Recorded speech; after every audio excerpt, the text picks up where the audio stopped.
It is officially the release date. You can now play this mod pack for yourself, available for download on CurseForge. Go crazy, have fun, and make epic things. I will certainly be trying to do the same in this series. Speaking of fun, we finally get into Super Factory Manager. And we use it to automate lava production and the Energizing Orb, giving us the ability to produce 72,000 FE per tick instead of the measly 49 FE per tick we had before. Here we are, another day in a skyblock. The only thing I really did in between episodes was sifted more materials, just so we're ready for the video today. And I did also add this obsidian drawer over here. The only thing I did was put a piece of obsidian down underneath. I was saving to do that one with the with this obsidian generator upgrades. And you can make these dripping upgrades, and they're pretty simple. It just takes some dripstone and lava and iron, and you combine that with the water generator upgrade, and that will give you 1 obsidian every 300 ticks, which is every 15 seconds. And you can put up to 3 of these inside of a drawer, and so you get 3 obsidian every 15 seconds, which isn't too bad. It basically does the same thing as this one. The reason why I was avoiding this one is because it does use the lava source, but obviously we have other source blocks on the side, so it flows in the middle and it consumes the flowing lava to make obsidian. So while this was set up, I just went ahead and plopped down a piece of obsidian underneath because we weren't even using this drawer, this generator setup. And while we're on the topic of that, let's finish this one, which I think was our deep slate. Yeah, and this one requires packed ice that we can make. So let's do that real quick. We're going to want to make this entropy manipulator from Applied Energistics, and it's pretty simple to make. And we're going to give it some juice. Oh man, we're going to fix our power issues today. We definitely need, before we can do anything else, I think we're going to have to fix our power issues. But this thing is basically going to turn water into ice. So over here, we can set up a little something like that. So we can put water in there with a bucket. And I'm not using my wireless thing right now because we have power issues, but we will by the end of this episode. I actually took it down. And then we grab this entropy manipulator and you can just shift right click. Ta-da, we have ice. But we are going to need a way to pick that up. I did get this tree capitator axe from a wandering trader that came by, and this has silk touch on it. So I think we could do that. Yeah, perfect. Oops. You need to shift right click. So we can just do this a few times. Right, there it is. And we have some packed ice, and we can open this up. And remember, this was the gap between our witch water and the water. So I'm going to open this up and then quickly place that down. And we're getting cobbled deepslate. And we just need to put a drawer there with a puller upgrade. Set this to pull from down. You want to do that before you put it inside of the drawer, otherwise it can pull from the drawers next to it. So now this is getting cobbled deepslate, and we can close that up. So these guys are all set up. And just really quickly before we move on with this, obviously I got lucky to get the Silk Touch. Silk Touch book isn't too bad to get. If you have slime, you can get it with the enchanting from Ender.io. That is an easy way, but another really easy way is by using the steam drill from Modern Industrialization. So let me show you how that works. These the gears you can make not too bad, but these bent the rod you can also make like this, I'm guessing. But these other ones you're gonna have to use the forge from Modern Industrialization, which just requires some heavy plates. So you make this forge hammer, and let's grab some copper. Yeah, I'm very low on copper. And you put the copper in there, and we could make, I think it was one of these.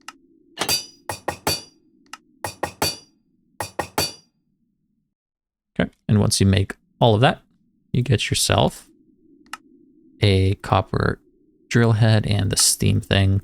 And then you need some coal. And you just pick this up and you right click and it'll take the coal in. And you also need a bucket of water in your inventory. So you grab that, and now this thing has water and it's working. And how do we activate? Silk Touch is activated. So it comes with Silk Touch, and it can also do a 3x3. You can press, let's see what the keybind is for those.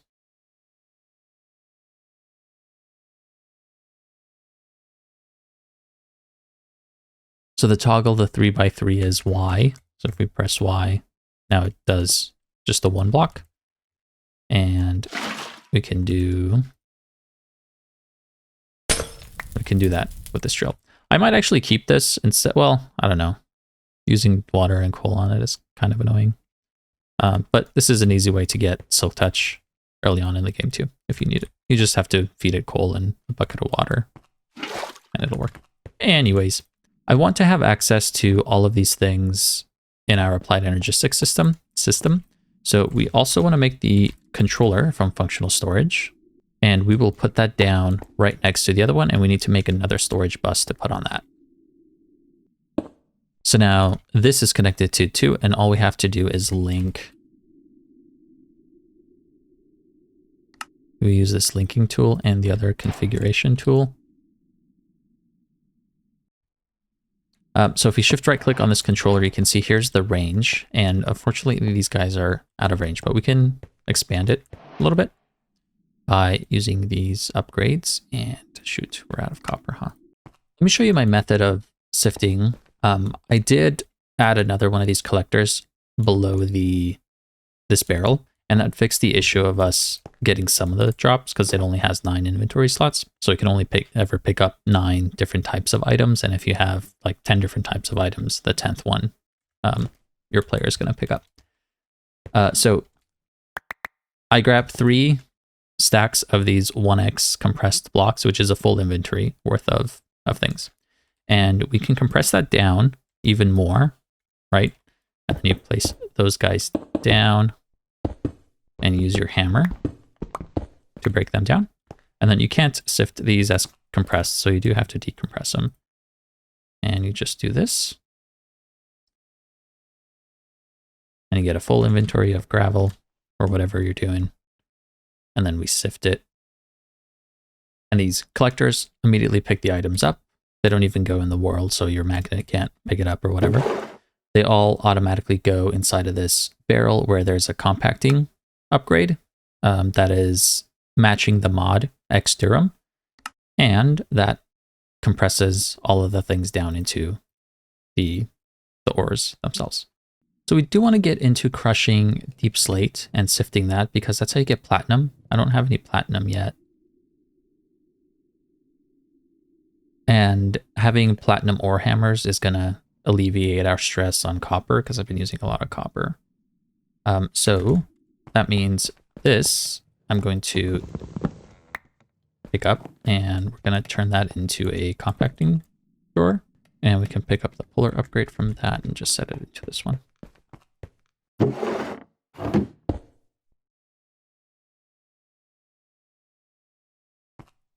Ta-da! All right, so we're making this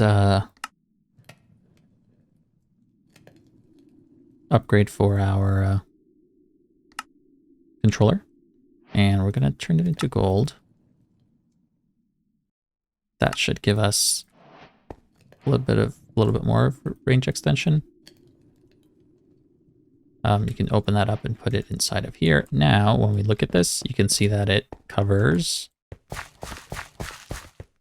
our entire platform area. So anywhere we put down storage drawers, we can link it to our controller over here, and we can access it with our terminal. So I'm going to add all of these, and you want it to be an add, and if you shift right click, you can swap it to multiple. I'm going to click on this one and drag it all the way out to here. You can see the little white outline. And when we select that, all of these have been added to our controller. So if we take a look at Skystone, you can see there, Cobblestone, the compressed version, and all of these are being stored inside of our system. So, and we want to make sure these are all locked. That way we don't accidentally empty them out and put something different in there. I mentioned that we're going to be taking care of our power needs in this episode. And if we take a look at Powah, I do want to make the Magmators, and we already have the ability to go all the way up to the spirited version, which each one will generate 8,000 FE per tick. And so this is where I want to make it to by the end of the episode. And this will require us to set some things up. But if you take a look at these recipes, these dielectric pastes use up some clay, and I want to semi-automate the clay too. We have this really cool mod called transfer labels. Transfer. And with these guys, let's make some of these fluid insert label things, and then we can make a wrench also. The way this works is, let's grab a barrel and a 2x2 drawer and a pusher and puller. So what we need to do to make clay is fill this barrel up with water and then put dust in it. And these transfer labels are nice. They're basically like pipes, but they can go in between two blocks. So I can put one of these guys over there, the insertion one, and it's going to pull the water from here and put it inside of the oak barrel. You can see it does 100 millibuckets at a time, which is kind of slow. But if you use the label accessor, you can see where your transfer labels are. And if you click on it, it opens up the menu, and we can put 10 of these guys up in there. And now it should be able to do a bucket at a time. Let's test it.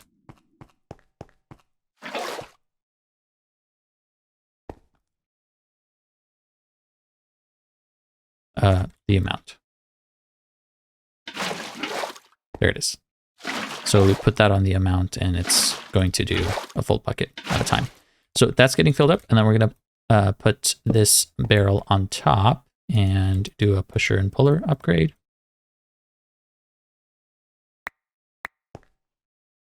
And these guys are both going to be set to the bottom.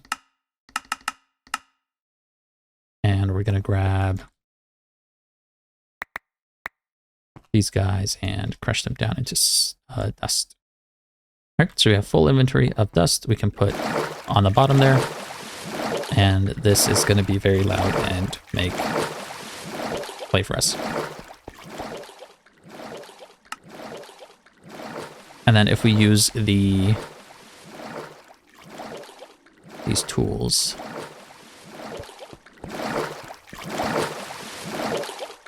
we can lock it and add it to our controller, and now we can have access to that clay from our system. So you can see the numbers going up.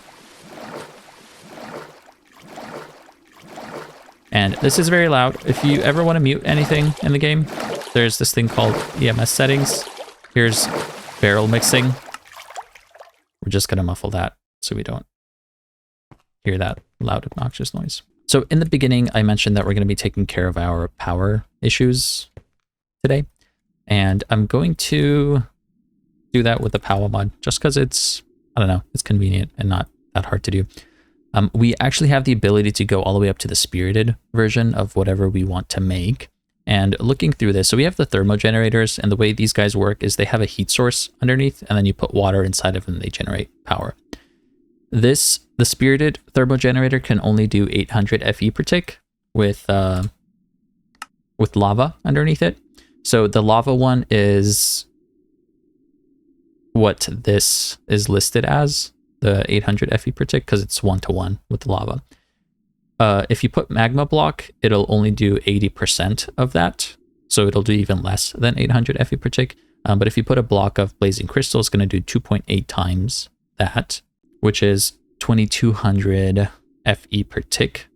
And if we compare that with the Magmator that basically just consumes lava, this one will do 8000 FE per tick.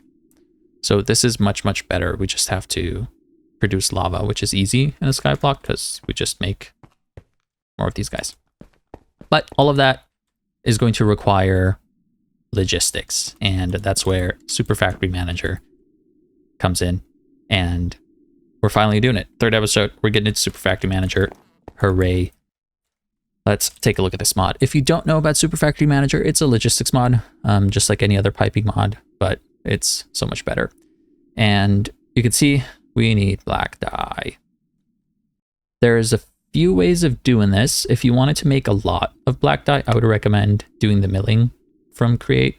You set this up and you can toss in coal in there, and each coal will give you 2 black dye, which is super good. But also sieving blackstone is going to give us black dye, and it'll also give us ancient debris, so we can get netherite as well. But you can see the diamond meshes will not give us blackstone. So we have a 7% chance with string, 8 with flint and iron. So you want to do iron meshes, and that's going to give us some black dyes. So let me make, I'm going to have to make 9 more meshes to replace those guys. All right, we have our iron meshes. So let's pick up these guys and put them in place. And as we were crushing netherrack, that's where we're getting this blackstone from. The blackstone pebbles and this compacting upgrade automatically compresses them down to blackstone. So we have a couple thousand of those.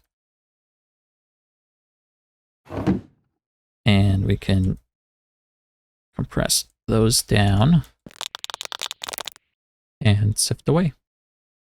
And then that blackstone, so we have, look at that, over a stack of ancient debris now, and 100 and however many that was, 140 something black dyes.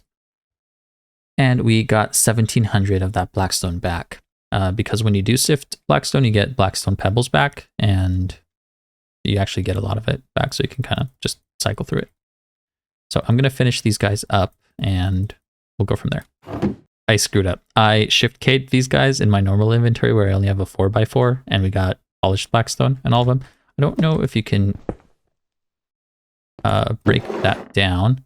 Yeah, so you get polished blackstone back from that. Lucky for us, we can use a chisel and convert this back to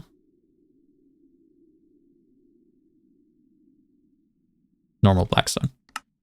So if you do make that mistake like I did and accidentally compress it in your normal inventory, just use a chisel and you can compress it back down. And then now that we have access to a 3x3 grid, we can compress it down into this version. So there's still some blackstone left, but we have plenty of resources. I just wanted to continue with the video. So here we are back with Super Factory Manager. We're going to make the label gun a couple of program disks, and then inventory cables and the factory manager block. Oh, and also the network tool. It's probably worthwhile to mention where I'm getting all of these dyes. The green one, that's easy. We just smelted some cactus as we were sifting sand. Blue one is also easy. That comes from lapis. The red one might kind of fly under your radar, but if you smelt lead nuggets, you get red dye. So just do that. And then the black we were getting from sifting blackstone.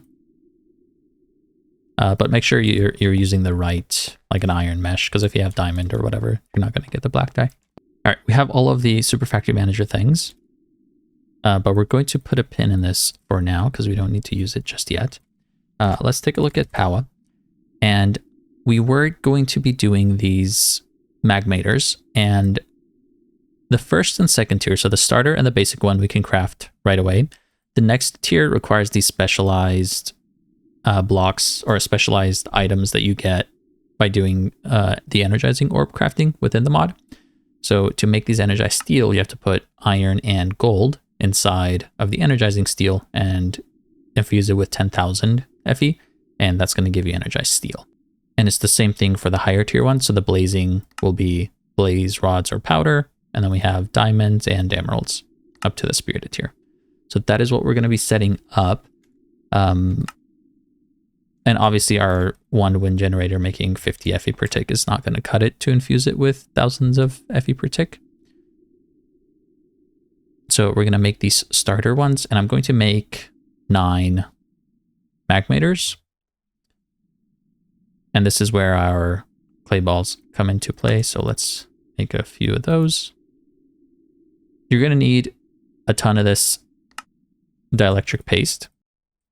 So I'm going to make just a bunch. We're going to use this a lot. I'm also going to make a bunch of these capacitors, and then these 32 I'm going to break down into the tiny ones. So we have a stack of the tiny capacitors also. And then we need to make, I'll make 3 stacks of the vertical rods, and, ooh, so close. And 3 stacks of the horizontal ones, which will give us access to these dielectric casings. And we're going to be using that. So each one of these Magmators will require 1, and then we're going to take it to the basic tier, and that's going to use another one. So we need 18 just for the Magmators. So let's start with that. So there's 9 starter ones, and then we do 9 of the basic ones.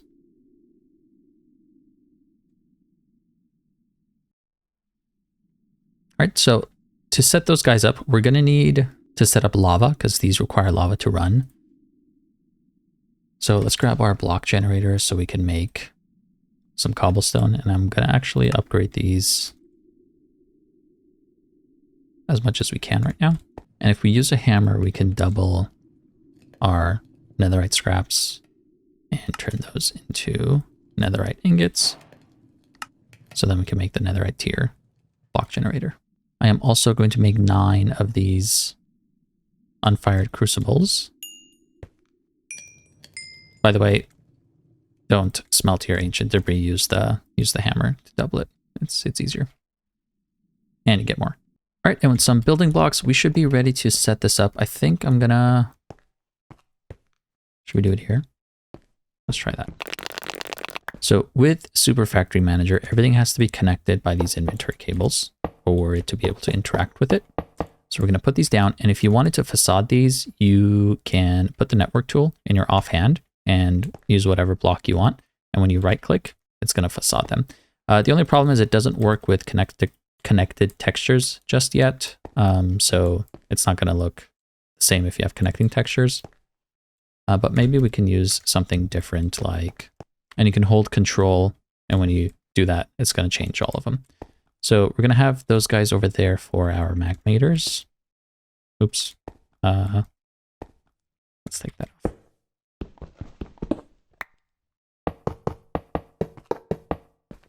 And then over here, we can generate lava. Let's continue with this. We put the superheating elements down because that's going to be turning these guys into lava. And we do need to connect these guys up with inventory cables. Now, those full-size cables are nice because you can put them in the floor, and when you put things on top, you don't see any cables. Obviously, we can't do that with these because the superheating elements are below it. So what we could do is convert these guys into the fancy cables, and they will be half-block variants that we can put on top like that. So you don't have a full block on top. And you can also facade these. We can do that, and we'll have golden cables. All right, now we need to combine, or we need to connect these cables to those ones and also set up our block generator. So let's start with the block generator. I don't know, something like this. It looks hideous, but I'll figure out a way how to make it prettier later on. So there's our cobblestone generator, and I put a drawer with 2 storage upgrades in there, the copper ones. So just to give us a buffer, we'll put lava over there, and we can close that up, and we'll put water down there. Close this up, and these cables cannot connect diagonally. So we have this inventory cable over here. If we put this one here, these two are not connected. So we need another one over here. And we also need to connect that guy over there. So now this is all connected. We're getting cobblestone in there that you see. Oh, this is so hideous. And actually, oh yeah, no, we need that one. And we're gonna bring this from down below. Come on.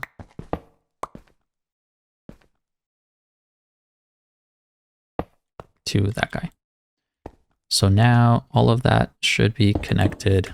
I know it looks awful, but we'll fix it. We can actually let's so the reason why it's going to look bad if we facade it with Super Factory Manager cable, because these are connected textures and connected textures don't work.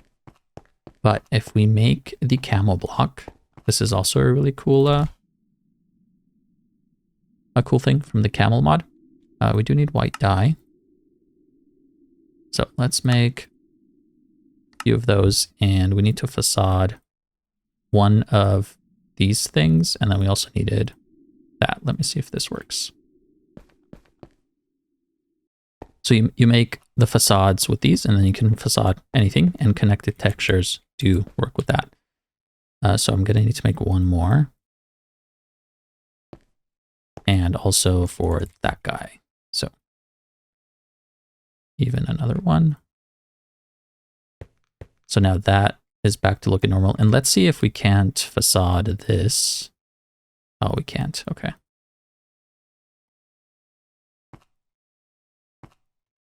How does it look with that invisible? If you ever want to reset it, reset a facade, you can click on it, I believe with an empty hand, or with another inventory cable, and it'll reset the facade.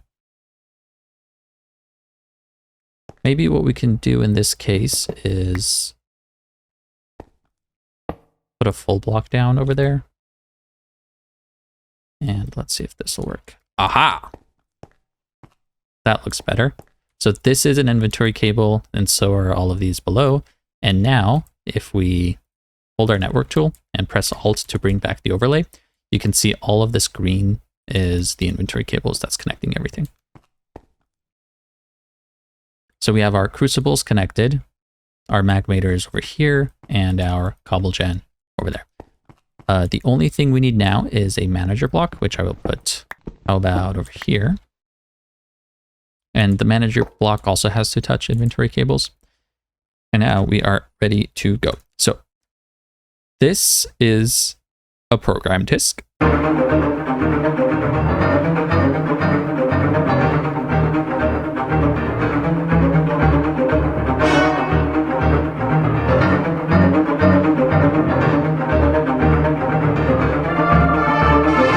This is where you write your code. Super Factory Manager moves things by using code, but don't let that discourage you. It's actually a lot simpler than it might sound.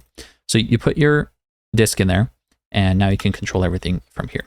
The first thing we're going to do is name this so we know what it is, and I'm going to turn off the numbers. I will link my full guide to Super Factory Manager somewhere here. You can click on and look at that.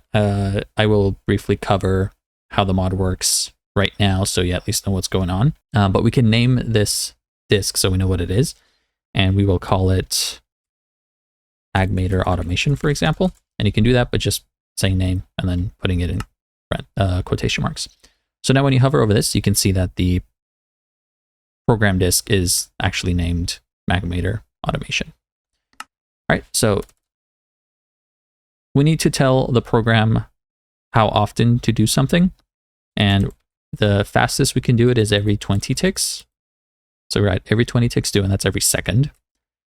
What we want to do, first of all, is input the cobblestone from the drawer. So you just say input from drawer, and we want to output, you can put 4 cobblestone in each of the crucibles. So let's say retain 4 to each crucible.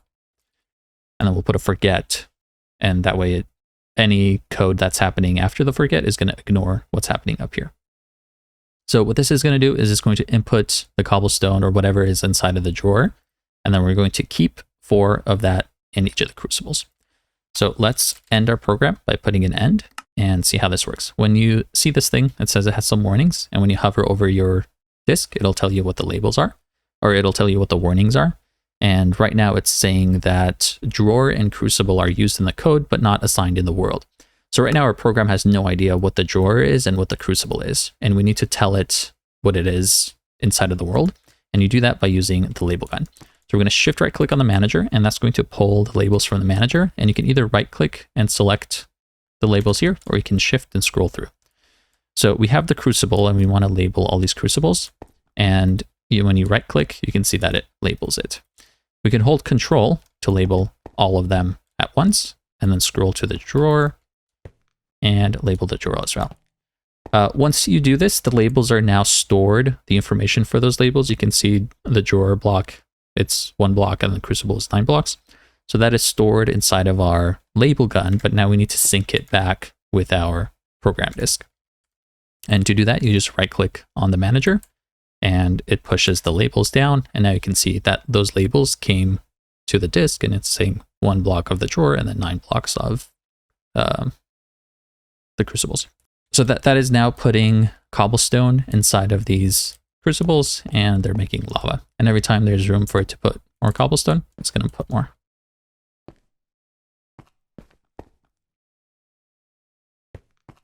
Okay, so the next step is to move the lava from here to these Magmators. And actually, I wanted to use this fluid tank as well. And we can just put that over there, and it's going to be connected to that. So that'll be okay. And I want to use that as a buffer. So let's see how we're going to move the fluids. So we're going to input something, and by default, Super Factory Manager assumes that you're inputting items, but we're not inputting items, we're doing fluids now. And the way you define that is by just saying fluid, : : And the way this works is the way the names of items and resources in Minecraft and in Super Factory Manager works is like this. You first have the resource type, and then that is separated with a colon. And then next it's the mod ID, and then another colon, and then it is the item ID. And anything you leave blank will assume everything. So if you leave the mod one blank, for example, it's going to assume every single mod. But if you define the mod, it'll only look at those mods. And we can take a look at, let's say this item, for example, right? It's called a Camol block. That Camol block is not the actual name ID that Super Factory Manager looks at and what the Minecraft code looks at. We're going to need to enable advanced tooltips to see that. So press F3H to enable advanced tooltips. And now when we look at it, you can see that says Camol : camo _ item. So the name on top, this is a perfect example because the name on top says Camol block. If we used Camol block, it would not be able to filter that because the actual name ID of the item is camo _ item. And then by default, items are assumed. So if we leave everything blank, it's just going to input all items from the drawer.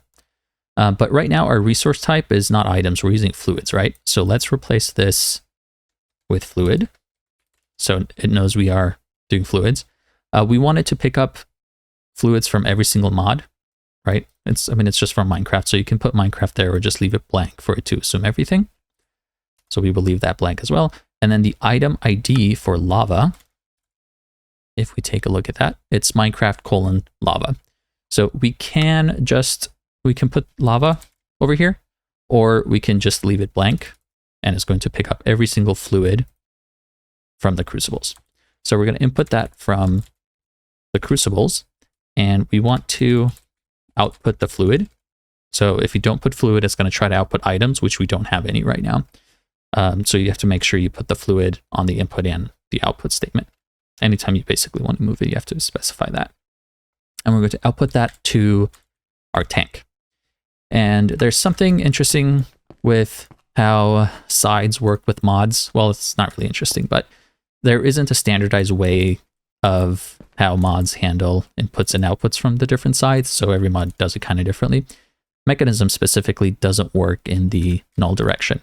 So you always have to define a side with mechanism, and it doesn't matter which side your inventory cables from Super Factory Manager are touching the block. You can interact with any side of the block. So let me show you how that works. So this right now is not going to work because mechanism is not going to accept items from just any direction. So we have to specify it. In the tank, you can only do from the top or the bottom side. So we're going to input it to the tank, and all you have to do is just say top side. So now it knows to put that fluid into the tank on the top side. We are going to press enter, and see, we have a warning, and that says tank is used. Oh, we need to label it. So let's pull the label, the new label, which is tank, from our controller, and we're gonna label the tank, push that back into the controller, and you can see this is filling up with lava. And Super Factory Manager doesn't have any throughput limits, so it will try to move maximum integer values of whatever you're moving in the one single tick. And you don't need to have any upgrades for it. You don't need to do anything crazy like that. It will, however, be limited by the item. So for example, this fluid tank, maybe this one doesn't have an input-output limit, but let's take a look at, I know some of the power stuff does. If you take a look at this one, you can see the maximum input-output is 2000 FE per tick. So if you're doing something like putting power inside of an ender cell, for example, and it has an input-output limit, the block is limited to 10,000, and Super Factory Manager will obviously be limited to that same 10,000. But for things that don't have input-output limits, it'll move the maximum number possible. Okay, up next, we need to move that lava from the tank into all of these Magmators. And these guys have a tank capacity of 4 buckets, if you look at Jade on top. So what we're gonna wanna do is do another forget. And we will input the fluid, which is lava. Now this time we're gonna input it from the tank, and we'll say bottom side. I like to follow a hopper logic, so I insert things on top and pull from the bottom. It just helps keep it organized so I know what's going on. And then we're going to output retain 4,000 to each Magmator. What this is going to do is it's going to take as much fluid from the tank that it can from the bottom side, and then it's going to keep 4,000, so that's 4 buckets, to each of the Magmators. So each Magmator will get 4,000. If you don't put each in here, it's going to put 4,000 in one of the Magmators and call it a day. But we want to keep 4 in all of them.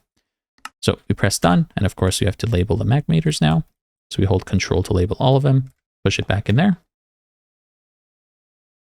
and there's an issue. The issue is I didn't specify fluid. So output retain 4,000 fluid. There it is. So those guys immediately got the 4 buckets of lava, and now they are producing power.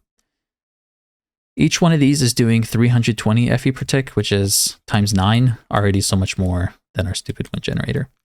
But okay, this is not where it ends. We want to go up to the spirited version of these, so we can produce, I think it's 72,000 FE per tick with the 9. So let's set up some auto crafting, again using Super Factory Manager, and you're going to see how powerful this mod is when we automate the Energizing Orb.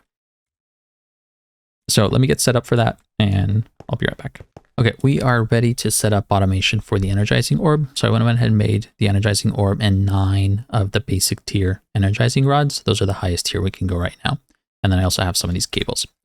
We will eventually use Super Factory Manager to move stuff, move power as well. It could move every resource type, but for now we're just gonna do the cables. And I'm going to make a little 9x9 like that. And our energizing rods go on top of this, on top of these cables. So now these guys will be getting filled with power. You can see their buffer 40,000 FE. And then we are going to put the Energizing Orb over here, and that's going to infuse power inside of whatever item is in our Energizing Orb. Underneath the Energizing Orb, we'll put our manager block, and then we will have a barrel where we can just put items in and out of to automate this. This is all we need. So I have this code that I've worked on previously, and it looks like a lot. And this is more complicated. It requires more knowledge with Super Factory Manager. I will leave a pastebin link for this code in the description below, so you can just copy it and use it in your world. You don't have to actually write this. So that's another really nice thing with Super Factory Manager, is you can share code easily and do that. But I'll give you a quick breakdown of what it's doing. The first thing it's going to do is it's going to take whatever is in the orb from the bottom side and output that to the barrel. This is doing the extraction for all the items we're crafting in there. If you just input from the bottom side of the orb, it's only going to pick up the finished crafted result. So you don't actually have to filter for the items. So that's really nice. And then Super Factory Manager can do logic. So we're checking if the barrel has greater than or equal to 1 any of these items or all of these items. And if the orb is empty, then we're going to input all of those items and keep them inside of the orb. So this one's a little bit of a complicated recipe. Let's take a look at this one. So charged Certus. If we take a look at charged Certus, you can see that you can charge Certus inside of the Energizing Orb. And when you put that in, let's grab a Certus Quartz. When you put that in the Energizing Orb, you can see it gets infused with power, and now it is a charged Certus Quartz, and then you can pick that up. So that's kind of how the Energizing Orb works. So in this case, we're checking inside of the barrel if it has Certus Quartz crystal and the orb is empty. Then we're going to input the Certus Quartz from the barrel and put it inside of the orb. And with these guys, the Energizing Orb can have a maximum input of 6 different items. And you can see that you can do 1, you can do 2, you can do 3, 4, 5, and 6. So it doesn't matter the amount of charged Certus Quartz you have. You just, as long as you have 1, we're going to input it, check to make sure this is empty, and then put it in there. Once it's done crafting, we put it back inside of the barrel. But for something like Energized Steel, that one, let's take a look at Powah. Energized Steel requires 1 piece of iron and 1 piece of gold. And you can't have anything else in the other slots, or else the recipe won't work. So if you're using something like a hopper, and let's grab some iron and gold.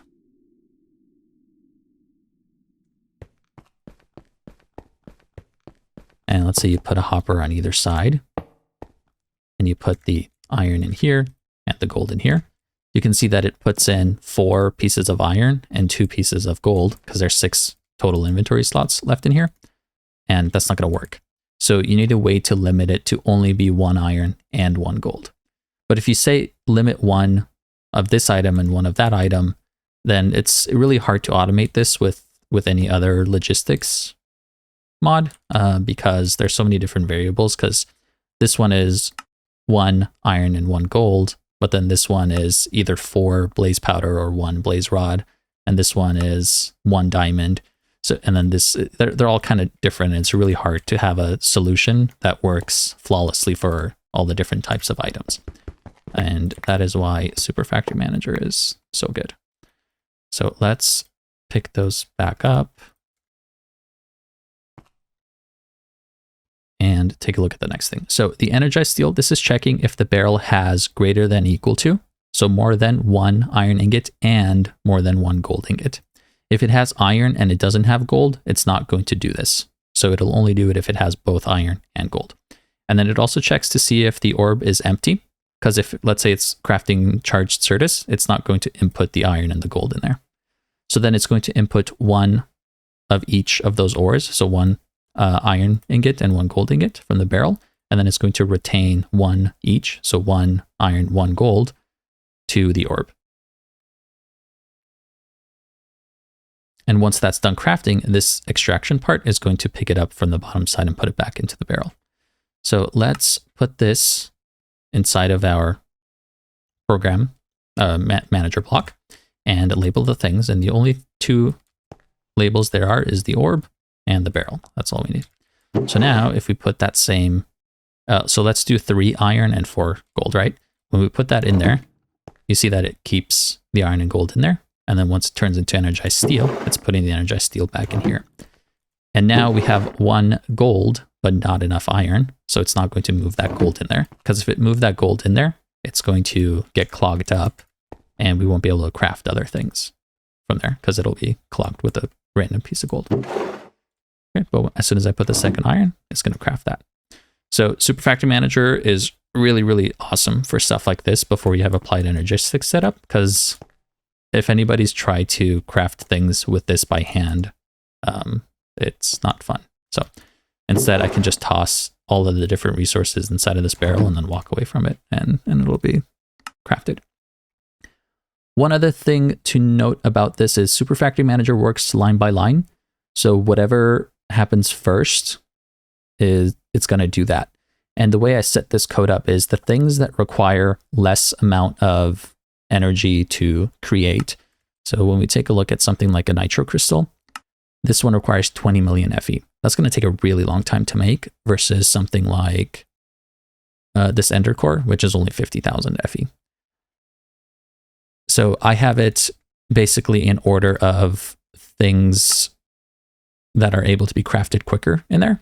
That way, if we are, let's say, making nitro crystal and it's taken a long time, and I also want to make some of those ender cores, when I put the ender cores in there, it's going to switch over to those instead. So let's see that in practice.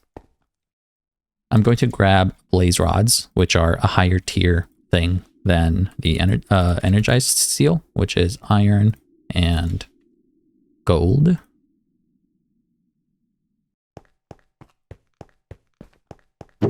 So first I'll put the blaze powder in there, and you can see it's keeping 4 of them in there and crafting the blazing crystal. But as soon as, so let's say I put 1 iron in there, it's not going to do anything with the iron because it doesn't have both iron and gold. As soon as I put the gold in there, it's going to switch to doing this one because it's faster. So it'll do the lower tier things first, simply because that's how I have it ordered inside of the code.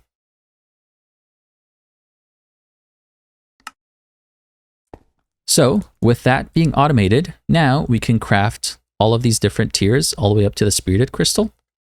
All I have to do is just put them inside of the barrel and walk away and give it some time.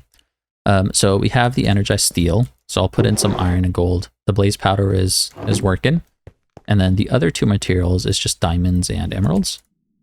So let's say you have 32 diamonds and 32 emeralds. We can toss those guys in there and it'll start doing those. You can see I'm running out of power because these guys are the basic tier and they're kind of slow. So you can see the diamonds are taking much longer to do. But I'm going to spend some time on this. First, start with the energizing steel, and then as I go, I'm going to upgrade the cables and the energizing rods. That way they can handle more power, as well as the Magmators, I guess. But the nice thing about Super Factory Manager is it works. Like if I break this block, the label is still going to be there. So if you pull the labels from this, you see the Magmator label is still there. So if I craft the next tier of Magmator, let's go take a look at that. So here's the next tier Magmator, and this one has 200 Fe per tick compared to the 80 Fe per tick from before. And let's say I have this upgraded. When I go back here and place it down, look, it starts working just like all the other rest of them. So as you upgrade this and like you change the blocks or whatever, you're never going to have to reset inputs and outputs for the cables and put cards in there to filter it and break this open and go underneath it to set the extract. Like you control everything from your code, and you can just set the cables in the ground and they'll be completely out of the way so you don't see it. You can move every single type of resource from the one cable. You can control the amount it's going. You can filter it by mod, by item names, by tags. And then you can also interact with any side of the block. So this is a very, very, very useful logistics mod, and it's so easy and convenient to use that's why I love it so much. And that's why we talk about Super Factory Manager all the time. I hope I've sold you on it. Anyways, I'm gonna spend some time and basically go through and upgrade these all the way to the Spirited tier, and then we'll come back to see how that one works. Well, there you have it, guys. It took no time at all to upgrade these all to the Spirited tiers. And you can see these other ones aren't working. That's because we're having production issues with our lava. We'll have to massively ramp up lava production. A problem that we'll have to solve in the next episode, because that is where I'm going to leave it here for today. Hopefully I did a good enough job of selling Super Factory Manager to you guys. We're going to use it all the time for everything, and you'll see all the cool little features that Super Factory Manager has and how convenient it makes life. But anyways, that's going to be it for me today. Thank you so much for watching, and I will see you in the next one.